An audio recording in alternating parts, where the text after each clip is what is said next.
Today, I'm going to be responding to some of the comments that you guys have left me on my YouTube channel. From Omar. Hey Chris, do you have a Facebook and Instagram? If you have, please tell me your account's name. So yes and no. I do have some social media.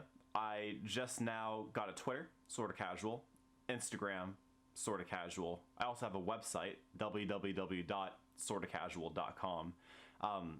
Those are the main accounts that I'll be using.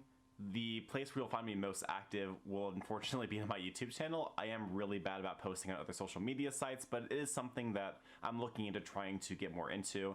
I'm trying to incorporate photography into my social media account so I have some kind of content that's worth sharing other than just giving like my brain drain. So yeah. According to Salmia, I hope I said that right, you're not man enough if you go for a hair transplant or try to hide your balding, period.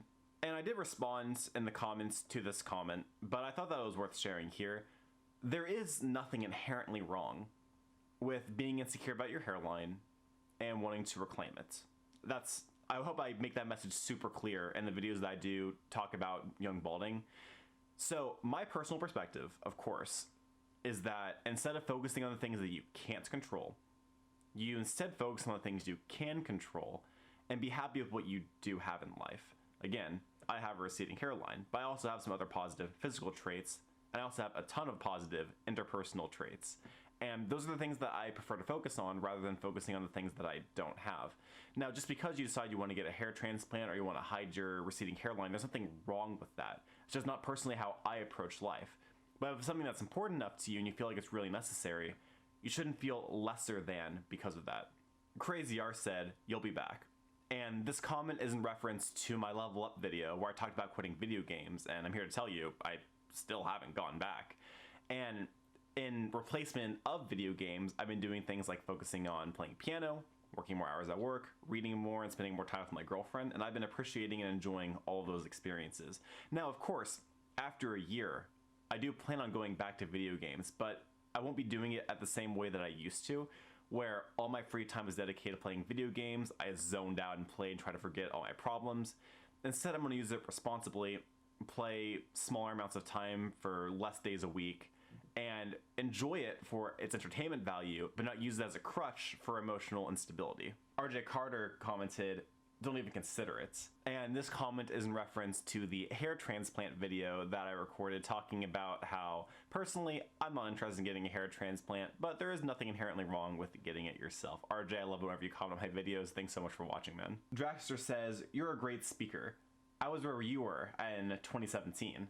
I'm 18 now and contemplating shaving my hair off. Thanks for this." I really appreciate you watching, and I'm really glad to hear that my experiences gave you some kind of inspiration. I always feel really sorry when people feel alone in the problems that they have in life. There are so many people on this planet all experiencing different kinds of problems, which means that, statistically speaking, the problems that you're experiencing are probably being experienced by somebody else in a similar time frame. A lot of younger men will be afraid to discuss their feelings when it comes to young balding. They'd rather hide it, avoid the topic, and not embrace it because they see it as this one-off crazy situation that couldn't happen to anybody. It does happen, and it should be talked about more, and it should be more normalized in society. It really sucks that people have to feel insecure about something they can't control, especially because that shouldn't be a feature that defines you as a person. It should be who you are and how you treat other people. Meerus, I hope I said that right, says, "Keep it up, brother. Love your videos." Hey man, I appreciate the support. On the Bridge by MK comments, "I quit today again, hopefully for the last time. Thanks for the vid, mate." This was for the I quit video games video, and video game addiction is a real thing, and it does impact people negatively. People who experience video game addiction will have harder lives because they're not focusing on the real world. They're escaping the real world. They're not developing relationships. They're falling behind to their peers when it comes to work and education, and it's not an easy thing to overcome. And I'm happy that you're quitting, but what I hope is that you, along the way, find the self-control to be able to experience it in a more moderate way. You know, people who were once alcoholics, the hope is that they eventually get to the point where they don't have to be afraid of drinking alcohol. They can still have it in moderation and not slip and fall back into alcoholism. The same thing will apply to video games. There are people that play every single moment of their free time, and that can be a problem. And my hope is that you find ways of doing it 1 or 2 hours a day instead of 6 to 8 hours a day. You still have time to do things like developing relationships and furthering your life's goals. On the books I read video, which didn't do very well, but understandably, cool. Have you ever read any horror? So personally, whenever I read books, I'm more focused on what I can learn from them rather than the entertainment value. That's not to say that I don't read books for fun anymore, but especially as of the past few years, I focus mainly on educational books. That being said, when I do read fantasy books, horror isn't really a genre that I'm personally interested in. I don't think that from reading a book and imagining what's going on, I can experience fear and terror in the same way that I would if I was watching a movie or an anime or a TV show covering similar topics.